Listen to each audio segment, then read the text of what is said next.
Hey guys, I'm Jason Inman. And I'm Tiffany Smith. Spring has sprung, so take off that Superman snuggie and settle in for something green, and by that I mean Green Lantern. Plus, I'll be talking with Milo Ventimiglia all about his sinister new character on Gotham. Get ready for DC All Access. Do it.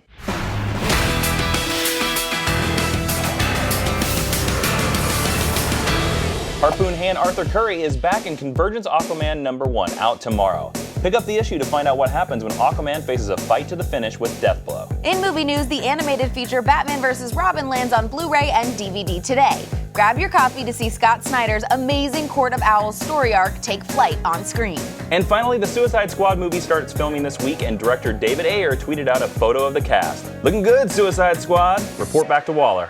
Gotham returned this week with a bang, introducing a brand new serial killer called the Ogre. I'm going to chat with Milo Ventimiglia to find out what it's like playing a creepy Christian Grey type.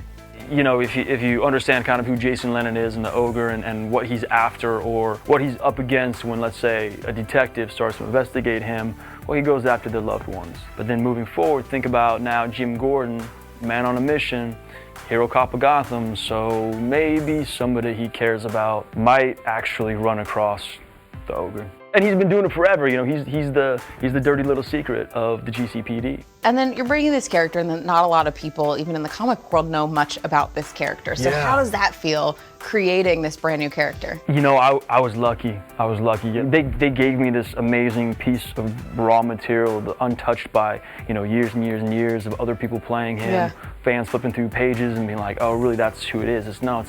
It's a different guy. It's different than the DC Universe Ogre. This is a completely different Ogre. So it was fun because we got to decide what were his nuances and his little tweaks and all that. So as fans have been watching the show, obviously, there have been some hints to some other villains, maybe some funny ones, comedians, the Joker. Is there any comedy in your character's future? I mean, I'll say this, Jason Lennon is a very serious guy. He's not without a sense of humor, but at the same time, he's got a really nice smile. You're okay with this, you're sure? Yes. It's the right thing to do.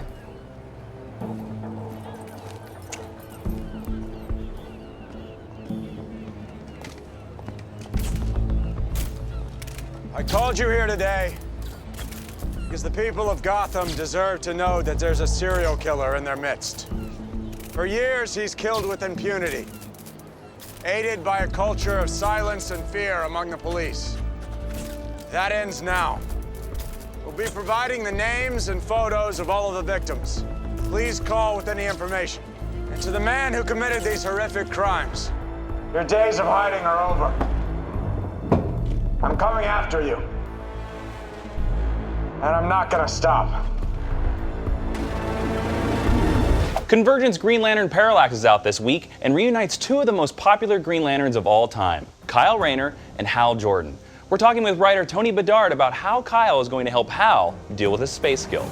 Convergence Green Lantern Parallax picks up on a moment in the Green Lantern history that was kind of controversial, actually, because it's immediately after Hal Jordan went crazy, and basically he just went on a murder spree. So immediately following that, that's when Hal first became this being called Parallax. And at the same time, Kyle Rayner, this was the moment where he first got the power ring. It was actually the last Green Lantern ring because Hal had taken all of the others. And Kyle became a Green Lantern, but he was still a real rookie at doing this. And so our story is set immediately after that. Both of those things had just happened when the dome went up over Metropolis and trapped those guys there and took away all their powers. And so Hal Jordan is in jail because he put himself there. Once his Parallax power went away, he realized what he had done, and he figured he deserved to sit in jail. So he's been sitting there all that time because he locked himself up. And Kyle is visiting him every day and trying to convince him that it wasn't really Hal that did this stuff. It was Parallax.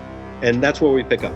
We are still on the hunt for our San Diego Comic-Con correspondent, and those entries keep rolling in. Check it out. My name is Brandon Song, and I am the fastest man alive. Or at least I will be if you choose me to be this year's DC All Access correspondent. I just want this opportunity so I can expand my knowledge of the DC universe.